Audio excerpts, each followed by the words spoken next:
Hello everyone, आज का हमारा टॉपिक है चूजिंग रेडियो बटन। हमने पहले देखे थे कि कैसे चेक बॉक्स हम क्रिएट करते हैं एचटीएमएल के थ्रू। फिर हमने देखा था फॉर्म कैसे क्रिएट करते हैं। अब हम देखेंगे रेडियो बटन। जो रेडियो बटन होता है वो भी एचटीएमएल का ही एक पार्ट है, जो फॉर्म टैग में हम फॉर्म में यूज करते हैं। क्योंकि फॉर्म जब हम रेडियो बटन पे क्लिक करेंगे तो सबमिट जब होगा फॉर्म, तो जो रेडियो बटन पे क्लिक है तो वही हमारा जाके सबमिट होने के बाद वो हमारी को वैल्यू दिखेंगी। तो वैल्यू जब हम डिस्प्ले कराते हैं तो वैल्यू हम कोई यानी वैल्यू ये जो हम फॉर्म प्रोसेस कर रहा है तो कोई ना कोई स्क्रिप्ट से कर रहा है, कोई ना कोई लैंग्वेज से कर रहा है। तो हम इसमें अभी इसमें जो है पाइथन लैंग्वेज का यूज करेंगे, क्योंकि हमारा पाइथन का टॉपिक स्टार्ट है जिसमें से हमारा है चूजिंग रेडियो बटन। हम रेडियो बटन और अलग तरीके से जो पाइथन की खुद की प्रॉपर्टीज होती है उससे हम देखेंगे जरूर, पर अभी हमारा जो टॉपिक चल रहा है कि कैसे हम सर्वर पे पाइथन का स्क्रिप्ट को रन करें, वो हम देख रहे हैं। तो सर्वर पे हमारा HTML रन होता है, ठीक है। उसको कोई दूसरे सर्वर की जरूरत नहीं है। कोई भी हमारे मोजिला फायरफॉक्स या क्रोम या हम जो भी ब्राउजर पे उसको उसके आउटपुट को डिस्प्ले करना चाहता है वो डिस्प्ले हो जाता है। जो भी डिस्प्ले करना चाहते हैं हम वो हो जाता है। पर अगर से हम यही चीज जो हम क्रोम और फायरफॉक्स में यूज कर रहे हैं तो हमारा वो सर्वर ही हो गया है। तो हम क्या कर रहे हैं कि उसको हम HTML को वो सपोर्ट करता है, पर हमारी दूसरी लैंग्वेज को सपोर्ट नहीं करता। उसके लिए उसके खुद के सर्वर होना जरूरी है। जैसे कि हमारा PHP का हमको स्क्रिप्ट रन कराना है तो हम ब्राउजर पे डायरेक्टली उसको रन नहीं करा सकते हैं, उसके लिए उसका खुद का सर्वर होता है। तो हम एग्जाम सर्वर या वैम सर्वर का यूज करते हैं। वैसे ही पाइथन का खुद का अपना इंटरप्रेटर होता है जहाँ पे पाइथन की स्क्रिप्ट रन होती है। तो हमको वो स्क्रीन पे जो हमारा उसका इंटरप्रेटर है उस पे ना रन करते हुए डायरेक्टली हमको सर्वर पे रन करना है पाइथन की स्क्रिप्ट। तो हम उसके लिए वैम सर्वर का यूज करेंगे। तो वैम सर्वर का यूज करने के लिए हमको पाइथन के लिए कुछ सेटिंग करनी पड़ती है, जो मैं प्रीवियस लेक्चर में आपको बता चुकी हूँ। वो आप जाके देख सकते हो। अब यहाँ पे हमने क्या किया, कैसे किया, वो हम देखेंगे। फिर से हम स्टार्टिंग से मैं कवर करने की कोशिश करूंगी कि आपका जो है स्टार्टिंग से एंड तक का कंसेप्ट पूरा क्लियर हो जाए। रेडियो बटन में भी मैं थोड़ा रिपीट कर दूंगी आपको कि कैसे हम सर्वर पे हमारा पाइथन का स्क्रिप्ट रन कर सकते हैं।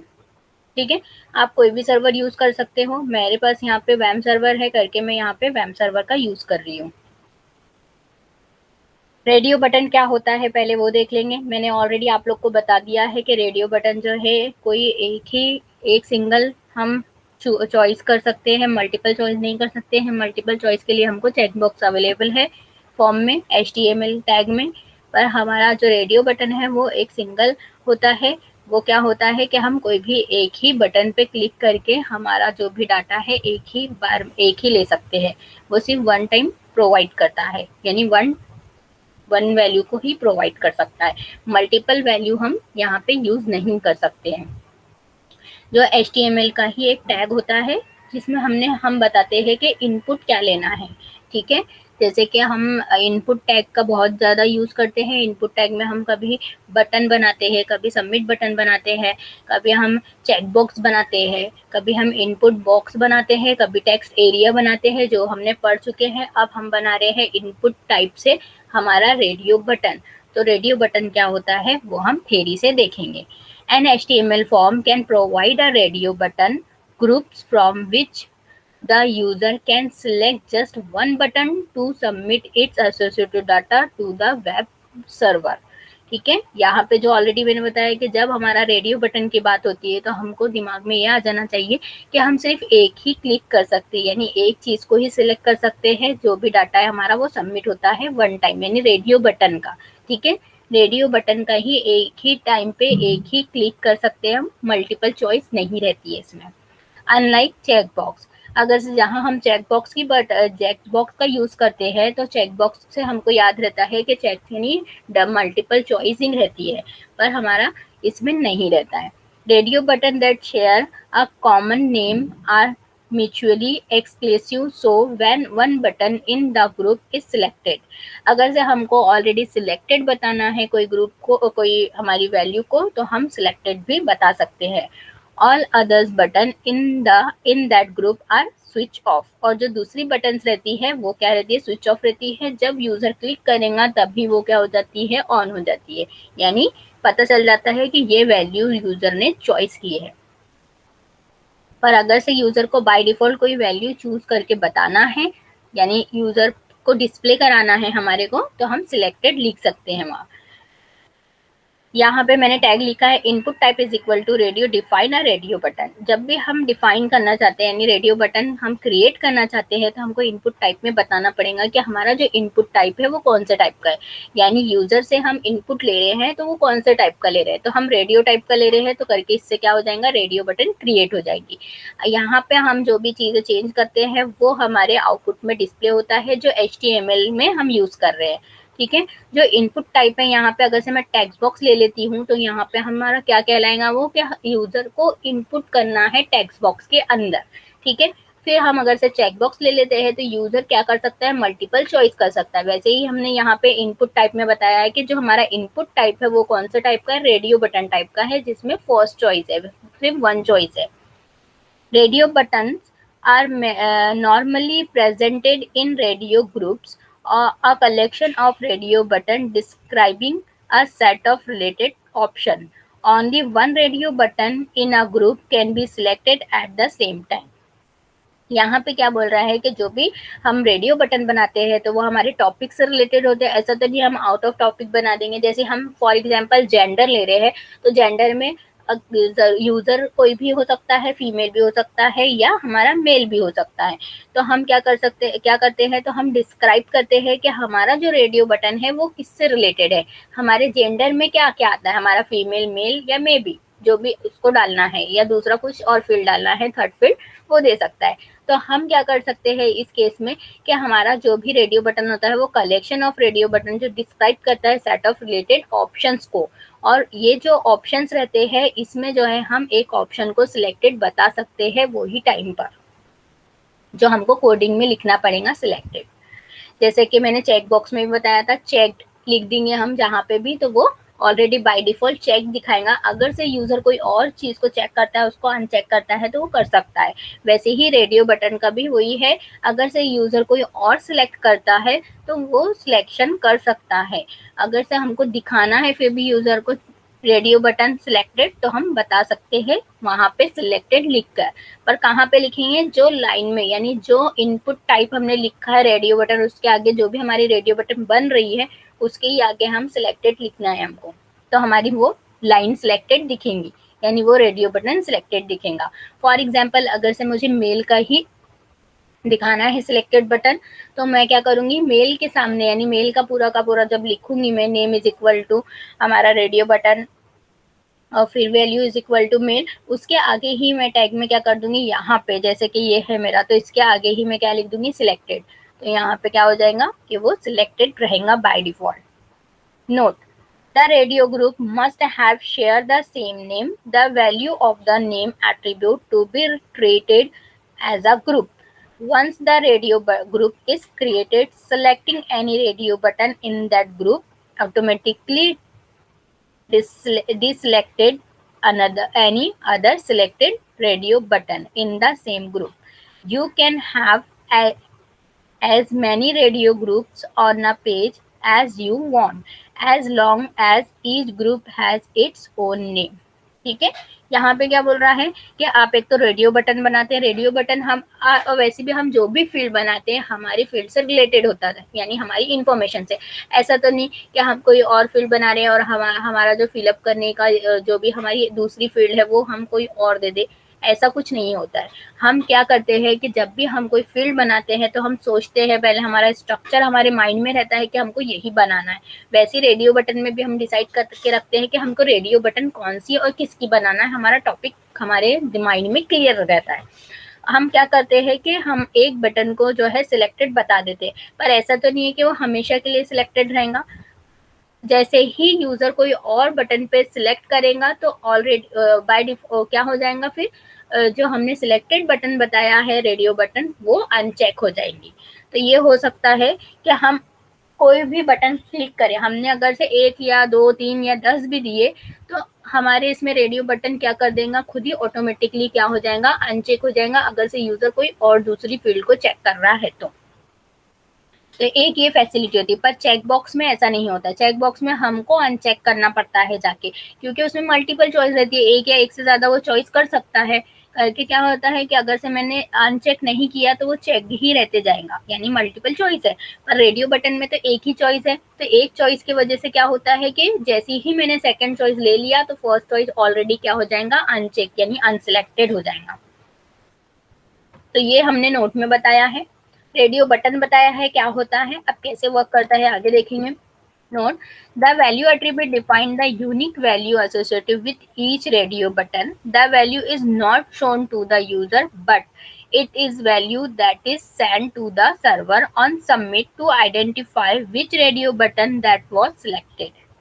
ठीक है, यहाँ पे क्या बोल रहा है कि जो भी हम वैल्यू डालते हैं, जो भी एट्रीब्यूट पास करते हैं, जो भी वैल्यू को जो एट्रीब्यूट पास करते हैं वो यूनिक होता है। ठीक है, अब हम रिपीटेड तो लेंगे नहीं, ये भी हमारे ऊपर है, रिपीटेड लेना है तो ले सकते हैं। अब यहाँ पे बोल रहा है कि जो यूजर जो भी सिलेक्ट कर रहा है, जो हमारे सर्वर पे सबमिट होने के बाद क्या होता है, आइडेंटिफाई होता है कि उसने क्या सिलेक्ट किया था, फिर हमको पता चलेगा। अब यहाँ से हमारा क्या होता है, HTML खत्म होता है, यानी HTML के रेडियो बटन के बारे में खत्म होता है। अब हमारा नेक्स्ट होता है पाइथन, क्योंकि हम क्या कर रहे हैं, HTML प्लस पाइथन कर रहे हैं, यानी हमारा जो HTML से हम क्या कर रहे हैं, स्ट्रक्चर बना रहे हैं, यानी एक हम टेम्पलेट बोल सकते हैं कि टेम्पलेट डिजाइन कर रहे हैं, और डिजाइन करने के बाद हम उसका जो प्रोसेस करा रहे हैं वो किससे करा रहे हैं, हम पाइथन की स्क्रिप्ट से करा रहे हैं। और जो हमारा टॉपिक से रिलेटेड है, यानी हमारा रेडियो बटन है, तो मैंने रेडियो बटन के बारे में बताया क्या होता है, कैसे काम करता है, और कैसे हमको उसको डिक्लेयर करना पड़ता है। अब इसके बाद हमारा आता है कि पाइथन की स्क्रिप्ट में हम क्या कर रहे हैं। The Python script nominated to handle the form data can test the value submitted from the radio button group name and supply an appropriate responses. ठीक है, यहाँ पे अब मैंने ज्यादा का डिस्क्रिप्शन इसलिए नहीं दिया है क्योंकि हमने पहले ही प्रीवियस लेक्चर में पढ़ चुके हैं। हम जब से पढ़ रहे हैं, हमने प्रोवाइडिंग एरिया पढ़ा, चेक बॉक्स पढ़ा, सबमिट बटन पढ़ा, तो इसमें ही हमने देख लिए थे कि हम CGI मॉड्यूल का यूज कर रहे हैं, हमारी जो भी डाटा है उसको एक्सचेंज करने के लिए। ठीक है, इंटरचेंज हो रही है हमारी CGI मॉड्यूल से। फिर हमारा फील्ड स्टोरेज से क्या होता है कि हम जो भी डाटा जा रहा है यानी पास हो रहा है वो स्टोर हो रहा है एक न्यू ऑब्जेक्ट में, यानी एक न्यू ऑब्जेक्ट क्रिएट हो जाता है, जो क्या करता है, फील्ड स्टोरेज जो कंस्ट्रक्टर होता है ऑटोमेटिकली जैसे ही फिलअप किया है हमने कोई फील्ड को तो वो उसका क्रिएट कर देता है ऑब्जेक्ट। ये CGI का मेथड है। फिर मैंने उसके बाद बताया था कि मुझे अगर से वैल्यू को गेट करना है, यानी हमको डिस्प्ले भी कराना है हमारे ब्राउजर पे, वेब ब्राउजर पे, तो हम गेट मेथड का यूज करेंगे। गेट मेथड का यूज करने के बाद हमारा जो भी वैल्यू जो ऑब्जेक्ट के थ्रू पास हो गई है, स्टोर हो गई है, उसको ही हम क्या कर रहे हैं, गेट कर रहे हैं। तो CGI मॉड्यूल के थ्रू हम क्या कर रहे हैं, दो मैथड का यूज कर रहे हैं। यही यहाँ पे बताया है कि हम कैसे रेडियो बटन जो हमारी सिलेक्ट कर रहा है यूजर, उसको पाइथन की स्क्रिप्ट के थ्रू हम कैसे सप्लाई कर रहे हैं, कैसे उसको रिस्पॉन्स कर रहे हैं, और कैसे उसको वेब ब्राउजर पे हम डिस्प्ले करा रहे हैं। तो सब में पहला है हमारा रेडियो बटन की फाइल।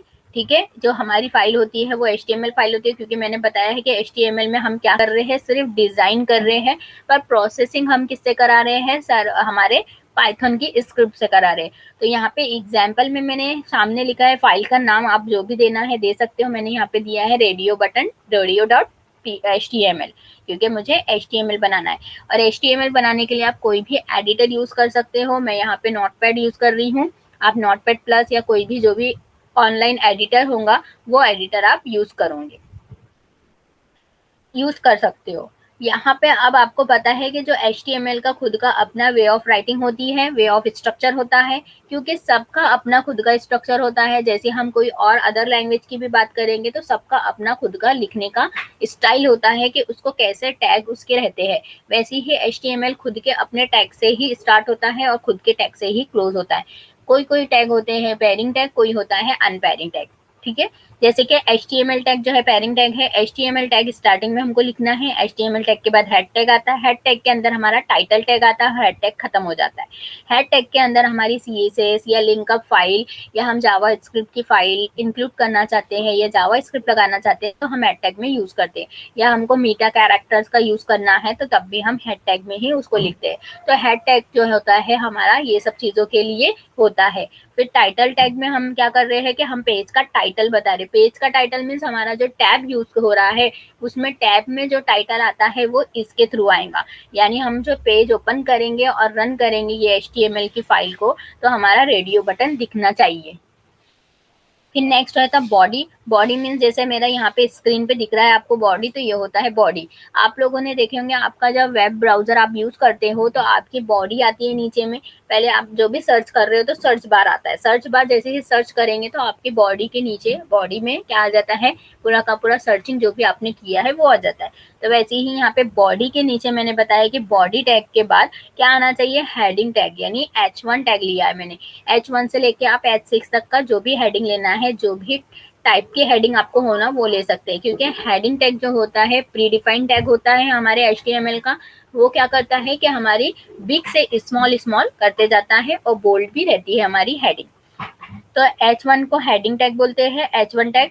ठीक है, पाइथन लैंग्वेज मैंने यहाँ लिखा है पाइथन लैंग्वेज। नेक्स्ट, फिर मैंने फॉर्म टैग लिखा है क्योंकि हम क्या कर रहे हैं कि बटन क्लिक होने के बाद सबमिट होना चाहिए और सबमिट होने के बाद क्या होना चाहिए, प्रोसेस होना चाहिए। तो हम फॉर्म मेथड का यूज कर रहे हैं। फॉर्म मेथड जो हो रहा है हमारा कौन सा है, पोस्ट मेथड।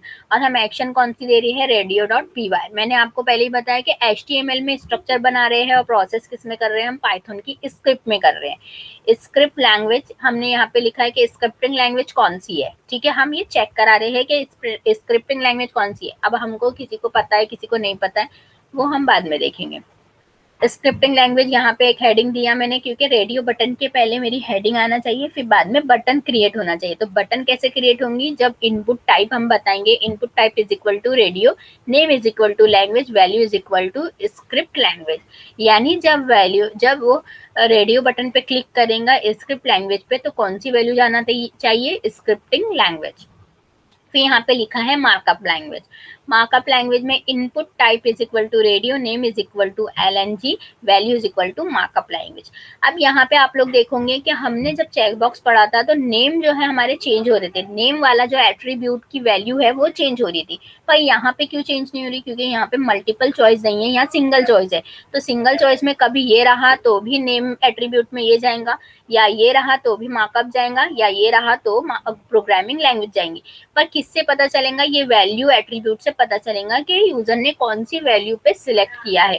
पर name is equal to LNG से नहीं पता चलेगा, क्योंकि LNG जो होता है हमारा वेरिएबल डिक्लेरेशन के लिए होता है। क्या हम क्या कर रहे हैं, एक चॉइस दे रहे हैं, एक चॉइस में अगर उसने जो भी चॉइस करा है तो वो कैसे पता चलेगा हमको, वैल्यू इज इक्वल टू जो भी उस वहां पे हमने लिखा है उससे। अब यहाँ पे हमने लिखा है value is equal to programming language. Next हमने किया है submit button.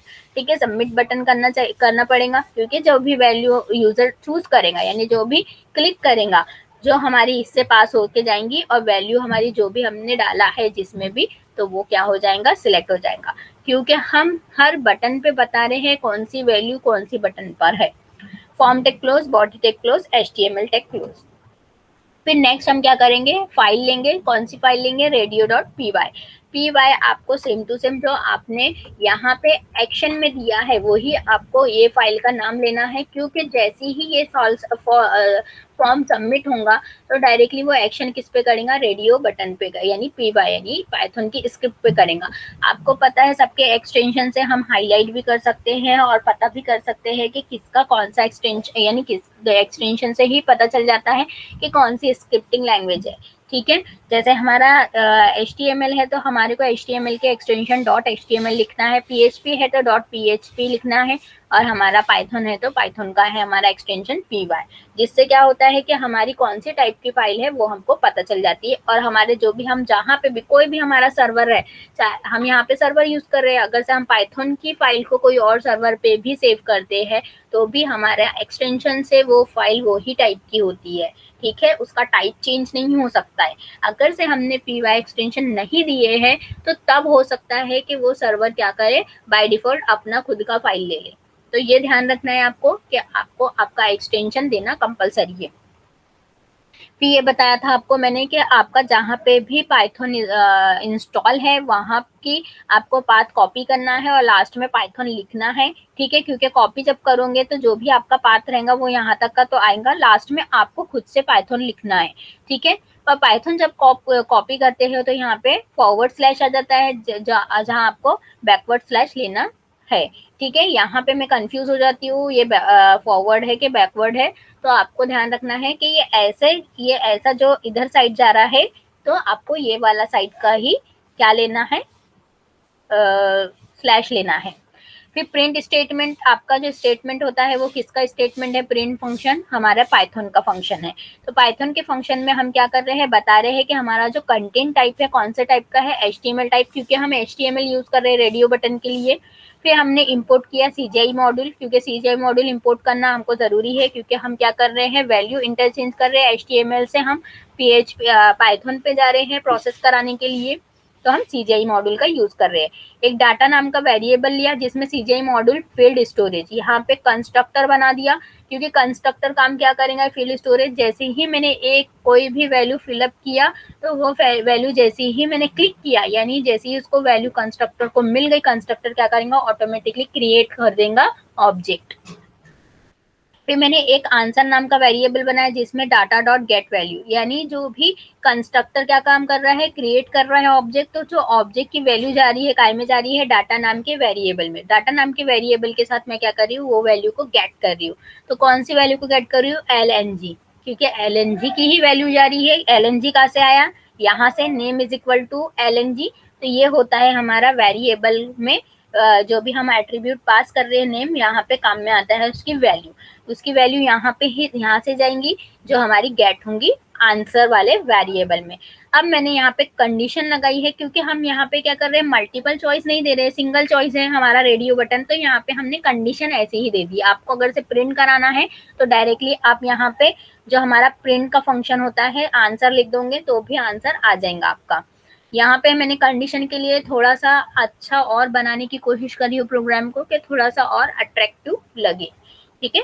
If answer is equal to programming language, अगर से आंसर जो है प्रोग्रामिंग लैंग्वेज होती है, क्योंकि हम बात क्या कर रहे हैं कि यहाँ पे हम बता रहे हैं कि जो हमारी लैंग्वेज है वो कौन सी है। हमको पता है पाइथन जो है हमारा प्रोग्रामिंग लैंग्वेज है, तो यहाँ पे हमने स्क्रिप्टिंग लैंग्वेज का ऑप्शन दिया है, मार्कअप लैंग्वेज का दिया है और प्रोग्रामिंग लैंग्वेज का दिया है।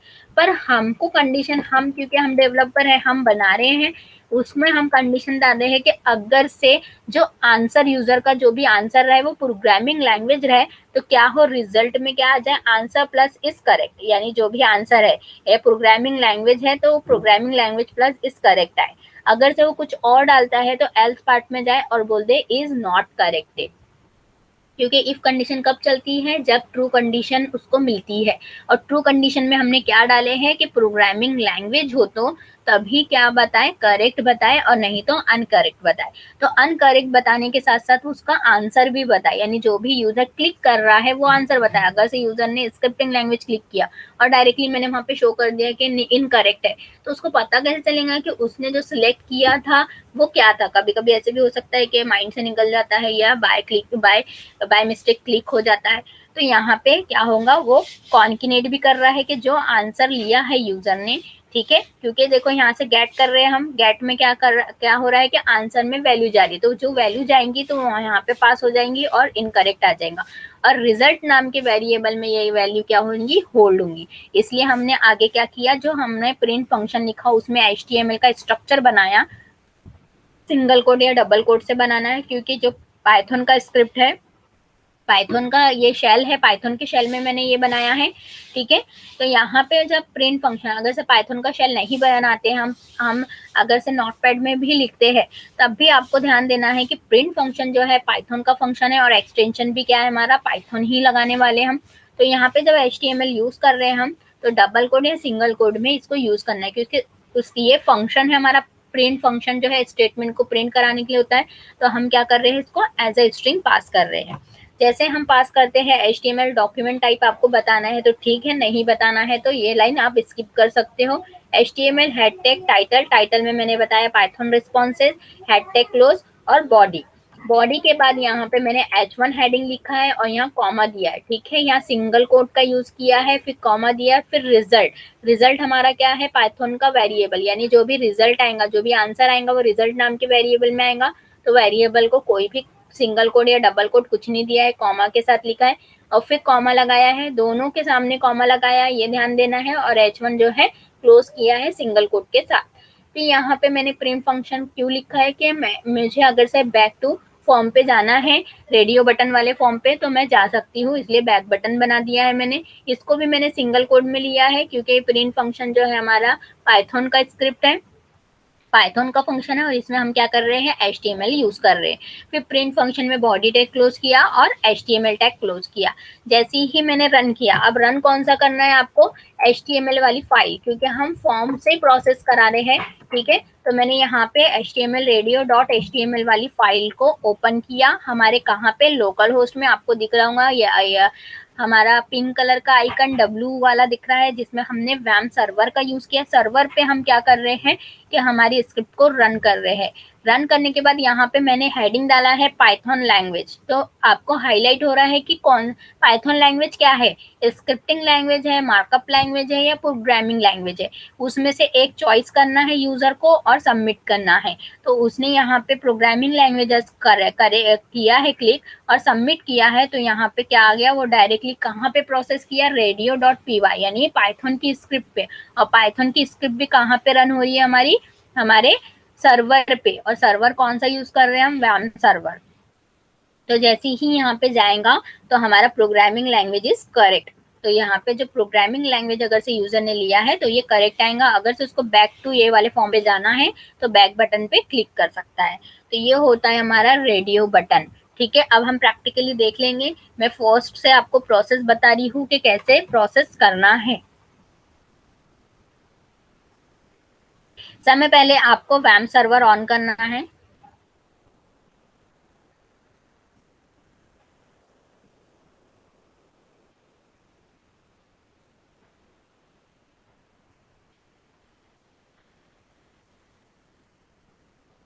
ठीक है, वैम सर्वर जब ग्रीन आ जाएगा तो आपको समझना है कि हमारा सर्वर ऑन हो गया है। दूसरा स्टेप आपको करना है कि आपका जहाँ पे भी सर्वर डाउनलोड है, यानी आपका जो वैम सर्वर आपने डाउनलोड करे या कोई और सर्वर यूज कर रहे हैं, तो वहां पे जाना है। जैसे मेरे सी ड्राइव में मैंने वैम सर्वर को इंस्टॉल किया है, वहां पे जाऊंगी, www में जाऊंगी और वैम्प में जाने के बाद www में जाऊंगी और न्यू फोल्डर क्रिएट करूंगी। मैंने ऑलरेडी यहाँ फोल्डर क्रिएट करके रखा है तो वो बता देती हूँ मैं। ये पाइथन का फोल्डर है मेरा, python_project, मैंने ये नाम से यहाँ पे बना के रखा है फोल्डर। ये हमारा एक काम हो गया। दूसरा काम ये हो गया, लोकल होस्ट ओपन हो गया। लोकल होस्ट ओपन होने के बाद आपका फोल्डर क्रिएट हुआ या नहीं हुआ आप यहाँ पे जाके देख सकते हैं। ये होता है आपका फ्रंट एंड, ठीक है, जिसमें हम क्या कर सकते हैं, देखते हैं जाकर कि हमारा प्रोजेक्ट जो हमने बनाए हैं वो क्रिएट है या नहीं है। ये आपके चेक के लिए होता है कि आप चेक कर लो कि प्रोजेक्ट बना है या नहीं बना। ये देखो यहाँ पे बन गया है python_project, मेरा बन चुका था पहले से करके, यहाँ पे दिख रहा है। आपको पहले ऐसे ही करना है। पहले आपको वैम्प में जाना है, www के अंदर न्यू फोल्डर लेना है और वहां पे आपके फोल्डर का नाम यानी आपके प्रोजेक्ट का नाम लिखना है, क्योंकि यहाँ पे देखो लिखा हुआ यूर प्रोजेक्ट। तो यहीं से हमारा क्या होगा, फर्स्ट स्टेप होंगी। सेकेंड स्टेप आपका क्या होगा कि आपको एडिटर का यूज करना है। तो यहाँ पे मैं नोटपैड यूज कर रही हूँ। नोटपैड यूज करने के बाद यहाँ पे मैं एडिटर में अब लिखना स्टार्ट कर रही हूँ। क्या लिखना है मुझे, रेडियो बटन के बारे में, यानी आपको स्ट्रक्चर पता रहना चाहिए कि हमारा रेडियो बटन का स्ट्रक्चर क्या है। तो रेडियो बटन का अभी मैंने आपको पढ़ा दिया था, पर फिर भी यहाँ पे आपका एक रिवीजन हो जाएगा प्रैक्टिकल के थ्रू। तो आपको सिर्फ डायरेक्टली जैसे HTML हम लिखते हैं वैसे ही लिखना है, ठीक है। HTML open, HTML close. यहाँ पे हेड टैग मैं आपको पूरे टैग लिख के बता रही हूँ ताकि आप लोग कंफ्यूज ना हो। अगर से आपको लगता है मुझे नहीं चाहिए ये सब टैग तो आप मत लिखो, पर लिख लेना, क्योंकि अच्छा रहता है कि कब हमको किसकी जरूरत पड़ जाए, अगर से हमारे को अट्रैक्टिव फॉर्म बनाना है तो सीएसएस की जरूरत पड़ जाए, फिर हम हैशटैग के बिना उसको लिंकअप नहीं कर सकते या सीएसएस नहीं लगा सकते। टाइटल टैग हमारा जो भी है, जैसे हम यहाँ पे लिख दे रहे हैं चूजिंग रेडियो बटन, ठीक है, कि रेडियो बटन हम चूज कर रहे हैं। नेक्स्ट हम क्या कर रहे हैं, बॉडी टैग लिख रहे हैं बॉडी बनाने के लिए, और बॉडी टैग क्लोज कर रहे हैं। अब बॉडी के अंदर आ गए हम, बॉडी के अंदर आने के बाद यहाँ पे मैं ले रही हूँ H1, ठीक है, और H1 क्लोज कर दे रही हूँ। तो आपको ध्यान रखना है जो पैरिंग टैग है उसको आप स्टार्टिंग टैग और एंडिंग टैग करते चले, यही हमारा सही रहता है, करेक्ट रहता है लिखने का। और फिर हम यहाँ पे बताएंगे जो भी हमारे को हेडिंग चाहिए वो हेडिंग यहाँ पे लिख देंगे हम, रेडियो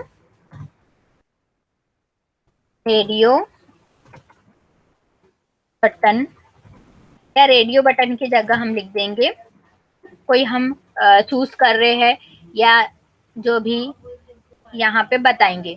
तो हमको कुछ बताना है तो यहाँ पे हम क्या करेंगे, रेडियो बटन एग्जाम्पल ही लिख देती हूँ मैं, रेडियो बटन एग्जाम्पल, ठीक है, अभी का मैं यही लिख दे रही हूँ। फिर नेक्स्ट मैं क्या करूंगी, यहाँ पे फॉर्म टैग का यूज करूंगी, form method is equal to, यहाँ पे लिख दे रही हूँ मैं पोस्ट, ठीक है, यहाँ पे एक्शन, जो भी हमारा एक्शन फाइल रहेगा, हमारा रेडियो बटन है तो यहाँ पे लिख देती हूँ रेडियो बटन b.py, ठीक है, मैंने ऑलरेडी यहाँ पे बना चुकी हूँ रेडियो बटन करके, मैं फिर से इसको दूसरा नाम दे रही हूँ।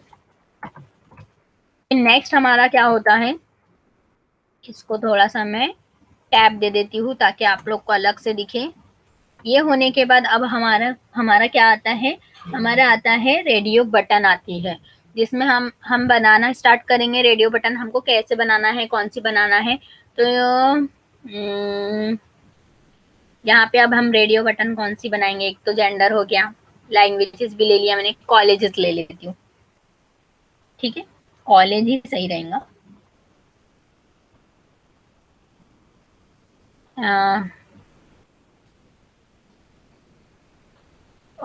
कॉलेज,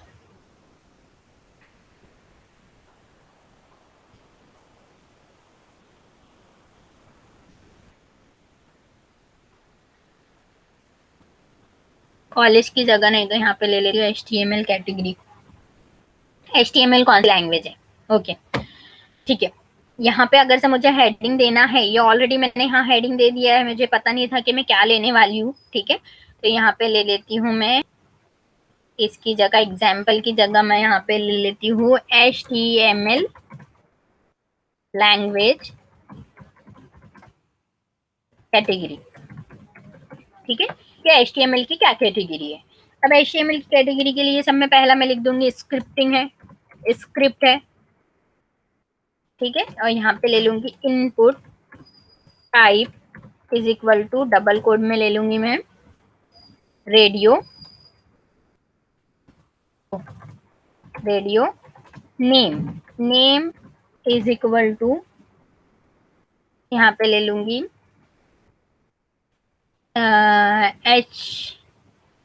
एच लैंग्वेज, जिसका नाम मेरे को समझ में नहीं आ रहा है इसलिए कैटेगरी कैटेगरी ले लेते हैं, ठीक है। अब वैल्यू भी डालना जरूरी है क्योंकि यूजर जब वैल्यू डालेंगे तो वो यहीं से आएंगी। यहाँ पे लिख लेते हैं हम स्क्रिप्ट, ये हो गया हमारी एक बटन, ठीक है। नेक्स्ट बटन बनाना है हमको। नेक्स्ट बटन बनाने के लिए, और यहाँ पे जो है ये सिंगल रहती है करके यहाँ पे क्लोज कर देते हैं।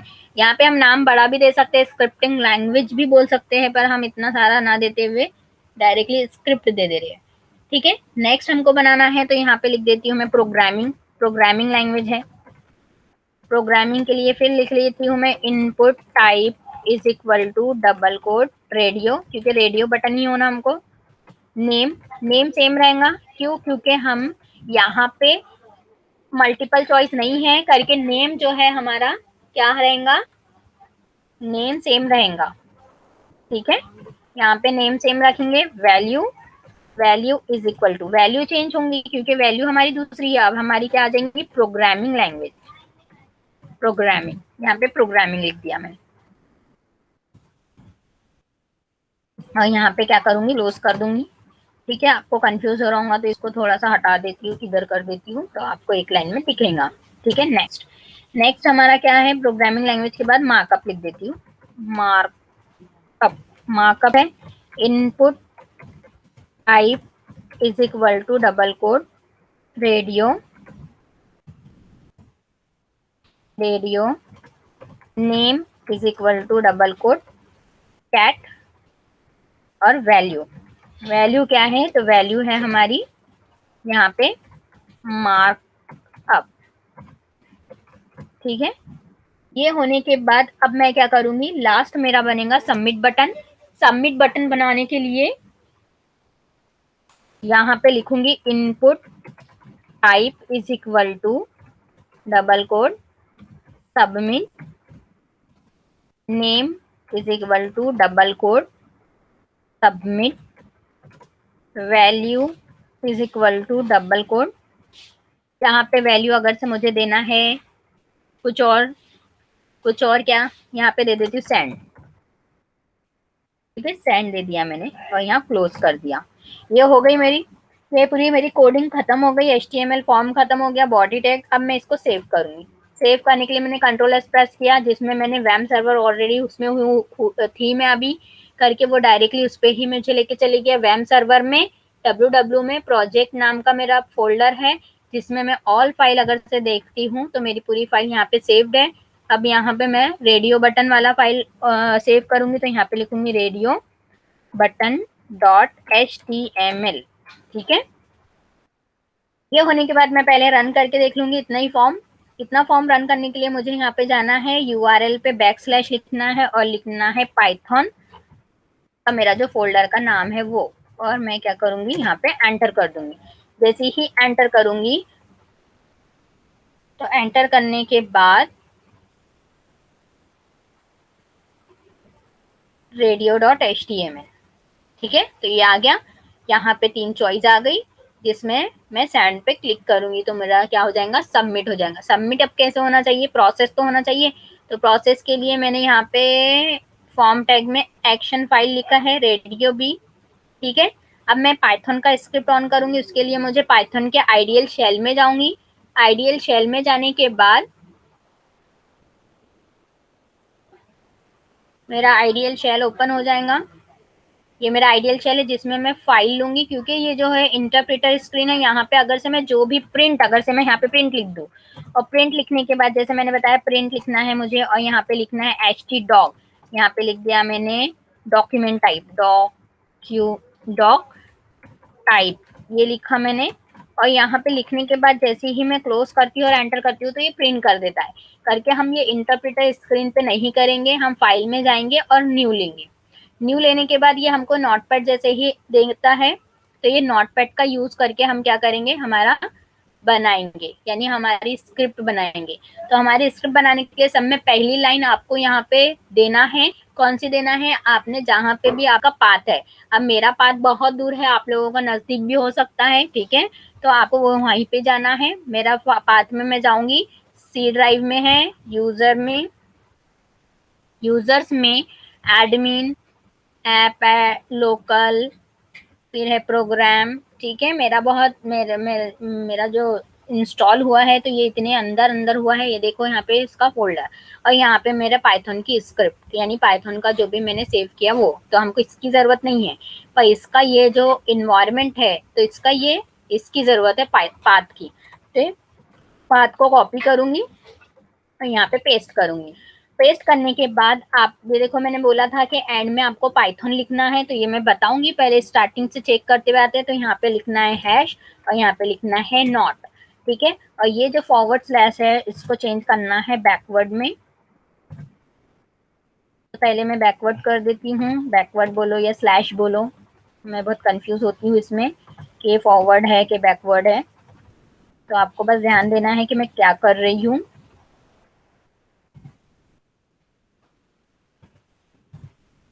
ठीक है, ये होने के बाद अब मैं क्या करूंगी, बैक लगा के यहाँ पे लिख दूंगी पाइथन। ठीक है, पाइथन की स्क्रिप्ट है। अब मैं नेक्स्ट क्या करूंगी, प्रिंट फंक्शन लिखूंगी। प्रिंट फंक्शन में अब मैं क्या करूंगी, यहाँ पे content type, content hyphen type colon text, ठीक है। अब ये लिखने के बाद फिर से बैक स्लैश में HTML, फिर /r /n /r/n, ठीक है। ये मेरा कंप्लीट हो गया फर्स्ट कंप्लीट होने के बाद अब मैं स्ट्रक्चर स्टार्ट करने से पहले अब मुझे इंपोर्ट करना है। क्या इंपोर्ट करूंगी मैं? हमारा CGI मॉड्यूल, जो इनबिल्ड मॉड्यूल रहता है जब हम पाइथन इंस्टॉल करते हैं, हमको अलग से इंस्टॉल करने की जरूरत नहीं है। फिर एक डाटा नाम का वेरिएबल है ये मेरा, ठीक है। वेरिएबल आप कोई भी नाम का बना सकते हैं। CGI मॉड्यूल में जो मेथड है, तो CGI मॉड्यूल के साथ हमको मेथड लिखना पड़ता है, तो हम ये डॉट का यूज करते हैं। तो CGI मॉड्यूल प्लस हमारा मेथड कौन सा है? फील्ड, फिर एस, आपको ध्यान देना है इसमें F कैपिटल और S कैपिटल, स्टोरेज, ठीक है, पैरेंथेसिस। ये हो गया हमारा। इससे क्या होगा कि जो भी वैल्यू जाएंगी उसका ऑब्जेक्ट क्रिएट हो जाएगा, और ऑब्जेक्ट क्रिएट होने के बाद जो डाटा वाले वेरिएबल में सेव हो जाएगा। अब नेक्स्ट क्या कर रही हूँ मैं? फिर से आंसर ले रही हूँ, क्योंकि आंसर आना चाहिए, ठीक है। वेरिएबल मैं वो ही ले रही हूँ जो PPT में डाला है, पर आपको जरूरी नहीं है यही लेना है, XYZ कुछ भी ले सकते हैं। अब डाटा नाम के इसमें ही ऑब्जेक्ट जाएगा, तो ऑब्जेक्ट जब ऑब्जेक्ट बनता है तो लोकेशन में, हमारी मेमोरी लोकेशन में उसको अलोकेट हो जाती है स्पेस, यानी हमारा जो भी डाटा, अगर से जो भी डाटा जाएगा तो वो मेमोरी में सेव हो जाएगा। तो सेव हो जाएगा तो वही डाटा को हमको क्या करना है? गेट करना है। तो गेट मेथड लगाना है, करके हमारा जो डाटा इसके थ्रू जो बन रहा है ऑब्जेक्ट, इसमें जा रहा है, इसलिए इसको पहले लिखा और फिर डॉट लगाया और गेट वैल्यू वाला मेथड लिखा। और कौन सी वैल्यू जा रही है? तो इसलिए हमको नोटपैड में जाना है, और नोटपैड में जाने के बाद ये जो name is equal to cat लिखा हमने, वहां पे जाके इसको सिंगल कोड में दे देना है, सिंगल कोड या डबल कोड में। ये हमारा स्टेप खत्म हो गया। अब मुझे कंडीशन लगाना है तो ठीक है, नहीं लगाना है तो भी ठीक है, ठीक है। अभी मैं कंडीशन आपको नहीं लगा के दिखाती हूँ, तो क्या होता है वो देख लेंगे हम। यहाँ पे अब मुझे बहुत सारा लिखना पड़ेगा, ठीक है। प्रिंट फंक्शन गलत हो गया है। प्रिंट फंक्शन पे यहाँ पे मैं लिख रही हूँ HTML, ठीक है। डॉक टाइप नहीं लिखा मैंने। अब यहाँ पे पहले मैं कॉपी पेस्ट कर लूंगी। मैं अब इतना सारा क्या लिखते बैठे रहूंगी, अपना टाइम भी जाएगा, ठीक है। जितने लगेंगे मुझे उतने में ले लूंगी। अब यहाँ पे सब में पहले HTML के बाद हेड टैग के बाद आता है टाइटल, और टाइटल यही रहता है। तो टाइटल में लिख दूंगी पाइथन रिस्पॉन्स, टाइटल क्लोज, ठीक है। क्लोज का याद रखना है आपको। फिर यहाँ पे ये क्लोज करूंगी और यहाँ पे लिख दूंगी हेड टैग क्लोज। फिर यहाँ पे लिखूंगी मैं बॉडी, ठीक है, बॉडी। और यहाँ पे बॉडी के बाद यहाँ पे आ जाएगा हमारा H1, हम हेडिंग टैग में अच्छे बोल्ड लेटर में दिखाना चाहते हैं। और यहाँ पे बॉडी टैग क्लोज कर दूंगी, और क्या करूंगी? HTML टैग भी क्लोज कर दूंगी। फिर नेक्स्ट क्या करूंगी? अगर से मुझे यहाँ पे लिंकअप करना है, तो लिंकअप के लिए भी यहाँ पे h reference is equal to double quote में जो भी देना है वो दूंगी। तो डबल कोड में मेरा क्या आएगा? ये वाली फाइल आएंगी। तो ये वाली फाइल को भी सेव कर देती हूँ मैं, ठीक है। यहाँ पे सेव करने के बाद मैं यहाँ पे बताऊंगी कि करना क्या है, उसको बैक लेना है और H1 क्लोज कर दूंगी, ठीक है। ये हो गई मेरी फाइल। अब मैंने फाइल को सेव नहीं की, तो मुझे नोटपैड में जाना है, और जो मैंने रेडियो BY लिखा है उसको कॉपी करूंगी। अभी मैंने आधा ही कोड लिखा है, ठीक है, पूरा कोड नहीं लिखा है। फाइल में जाऊंगी और यहाँ पे जाने के बाद सेव एज करूंगी, तो वो अपने पाइथन के शेल में मुझे लेके जाएगा, ठीक है। जो पाइथन का शेल है मेरा उसमें। अब मुझे यहाँ पे नहीं जाना है, सी ड्राइव में जाना है, सी ड्राइव में वैम्प में जाना है, और वैम्प में जाने के बाद www में जाना है। www में जाने के बाद मुझे जाना है पाइथन के फोल्डर में, मेरे पाइथन प्रोजेक्ट के फोल्डर में, और यहाँ पे जाने के बाद यहाँ पे सेव करना है मेरी फाइल। देखो यहाँ पे सेव टाइप जो है पाइथन फाइल ही लिखा हुआ आ रहा है, क्योंकि हमने एक्सटेंशन भी वही लिया है, ठीक है, इसलिए सेव। अब ये सेव होने के बाद अब मुझे H1 में क्या आना चाहिए? मेरा वैल्यू जाना चाहिए। तो यहाँ कॉमा और कॉमा देने के बाद आंसर से वैल्यू जा रहा है, यहाँ मैं कंडीशन नहीं लगा रही हूँ, आपको बताया है मैंने। और यहाँ पे क्या करूंगी, H1 क्लोज कर दूंगी। ठीक है, अब ये सेव भी हो गया। अब मेरा यहाँ पे कंप्लीट भी हो गया कोड। पीपीटी में मैंने डॉक टाइप लिखा था, इफ कंडीशन लगाया था, ये सब क्या कर दिया मैंने, कट कर दिया। अभी फिलहाल में अभी हम रन करते हैं सिंपल सा हमारा प्रोग्राम, कि हमारा प्रोग्राम में रिजल्ट क्या आता है। ठीक है, अब यहाँ पे रिफ्रेश करूंगी और रिफ्रेश करने के बाद स्क्रिप्ट लिखूंगी और सेंड। तो यहाँ पे क्या आ गया, स्क्रिप्ट आ गया। स्क्रिप्ट तो आ गया, पर अगर से मुझे बताना है कि करेक्ट है, इनकरेक्ट है, ऐसा कुछ कंडीशन लगाना है, तो उस केस में अब मैं क्या करूंगी, यहाँ पे वो चेंजेस करूंगी।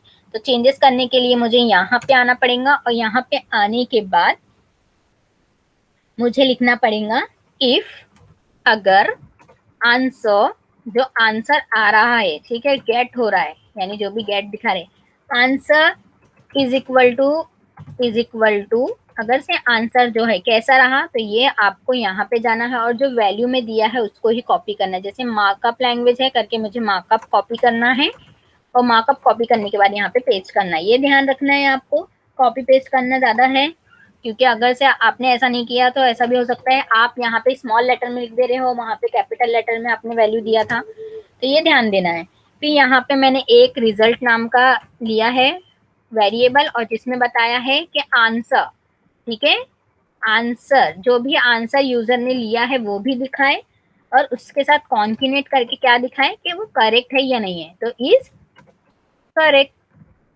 ठीक है, इज करेक्ट दिया मैंने। ये होने के बाद मैं एल्स पार्ट में भी बताना चाहती हूँ। तो एल्स पार्ट के लिए मुझे बैक जाना पड़ेगा, क्योंकि मुझे इंटेंडेंट के साथ देना है। जहां इफ कंडीशन आती है तो उसका इंटेंडेंट यानी उसकी स्टेटमेंट, और जहां एल्स पार्ट आता है तो उसका इंटेंडेंट हट जाएगा, क्योंकि इफ कंडीशन और एल्स जो है एक दूसरे की ट्रू एंड फॉल्स कंडीशन है करके उसको आमने सामने लिखना है हमको। फिर एल्स के बाद हमको कोलन देना है, क्योंकि हमारी पाइथन लैंग्वेज में ऐसा ही स्ट्रक्चर बनता है। फिर हमको फिर से रिजल्ट जो है यहाँ पे ये पूरा कॉपी कर लूंगी मैं, और यहाँ पे पेस्ट कर दूंगी, और यहाँ पे लिख दूंगी आंसर इज इन इनकरेक्ट। ठीक है, यहाँ पे इनकरेक्ट दे दिया मैंने, हो गया। अब मैं सेव करूंगी, सेव करने के बाद अब मैं फिर से रन करती हूँ, और फिर से मैं चाहती हूँ कि मैं क्या लूँ, मैं स्क्रिप्ट ही लूँ। यहाँ पे स्क्रिप्ट लिया और रन किया। ओहो, ये क्यों नहीं आया बताती हूँ। क्योंकि मैंने अब क्या किया है कि आंसर हटाना पड़ेगा, क्योंकि अब तो रिजल्ट में आंसर आ रहा है, तो रिजल्ट को कॉपी करना है और यहाँ पे देना है, बताना है। ठीक है, जब भी कंडीशन अप्लाई होके यहाँ पे जाएंगी और रिजल्ट में हमारा आंसर आएगा। पहले ये गलती किया हमने करके, ये यहाँ पे ऐसा आया। तो यहाँ पे देखो आ रहा है स्क्रिप्टिंग इज इनकरेक्ट। अब यहाँ पे मार्कअप ले लेती हूँ, मार्कअप इज करेक्ट। ठीक है, अब यहाँ पे प्रोग्रामिंग ले लेती हूँ, प्रोग्रामिंग इज इनकरेक्ट। अब अगर से मैं यहाँ पे स्क्रिप्ट दे देती हूँ, यहाँ पे अगर से निकाल के स्क्रिप्ट दे दूंगी, तो फिर वो करेक्शन उस पे देखेगा। और मैंने एक बताया था कि चेक्ड दिखना चाहिए, तो यहाँ पे देखो, यहाँ पे कोई भी जैसे मुझे बताना है कि ये चेक्ड करके बताना है, तो यहाँ पे लिख दूंगी मैं selected.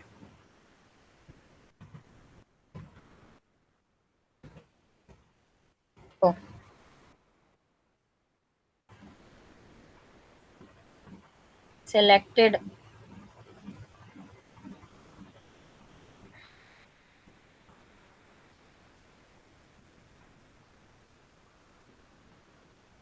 Selected always include checked.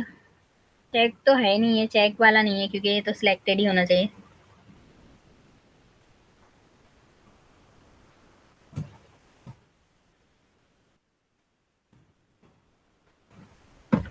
Check थोड़ा ना लिखते इसमें, ये भी लिख दिया मैंने। ओहो, ठीक है, इसमें चेक्ड ले रहा है, चेक्ड बता रहा है। ठीक है, यहाँ पे हाईलाइट करके मैंने ये बता दिया, क्योंकि मैंने फर्स्ट लाइन में लिखा है, यहाँ पे चेक करके वो चेक बता रहा है। यहाँ पे सिलेक्टेड नहीं बता रहा है। ठीक है, सिलेक्टेड काम नहीं कर रहा है, चेक काम कर रहा है। ठीक है, शायद इसका प्रॉपर्टी का चेक दूंगा, तो देखो ये अनचेक हो जा रहा है। तो यहाँ पे चेक लिखेंगे तो एक जो है बाय डिफॉल्ट जो है चेक करके बताएंगे, पर हम ऐसा करते नहीं है, क्योंकि अगर से हमारे को कोई मैसेज हम शो करा रहे हैं तो उसको हम चेक करके बताते हैं, पर इसको हम नहीं बताएंगे, क्योंकि ये तो हम यूजर को चॉइस दे रहे हैं कि यूजर क्या करे, कोई भी एक चीज क्लिक करे। तो आई होप आप लोग को क्लियर हो गया होगा कि कैसे हम रेडियो बटन बनाते हैं, कैसे हम फाइल को सेव करते हैं। मैंने एक एक स्टेप आपको बताया है कि पहले क्या करना है, ये लाइन कैसे लाना है, ये लाइन में क्या चेंज करना है, फिर ये लाइन क्यों लगाना है, सीजीआई मॉड्यूल क्यों लगा रहे हैं, और इसको मैंने एक्सप्लेन हमारे प्रीवियस टॉपिक में भी बहुत अच्छे से किया है, और मैंने हर टॉपिक में सीजीआई मॉड्यूल और उसके मेथड को एक्सप्लेन किया है, और जहां से सीजीआई मॉड्यूल स्टार्ट हुआ था वहां पे भी बताया है हमारा हैंडलिंग वैल्यू से सीजीआई मॉड्यूल का यूज करें हमने। तो आप वो हैंडलिंग मॉड्यूल वाला जो हैंडलिंग वैल्यू वाला जो टॉपिक है वो भी जाके देख सकते हैं मेरे यूट्यूब चैनल पे। आई होप आप लोग को क्लियर हो गया होगा। Thank you so much. आप मुझे कमेंट कर सकते हैं कोई भी अगर से आपको कुछ समझ में नहीं आ रहा है तो।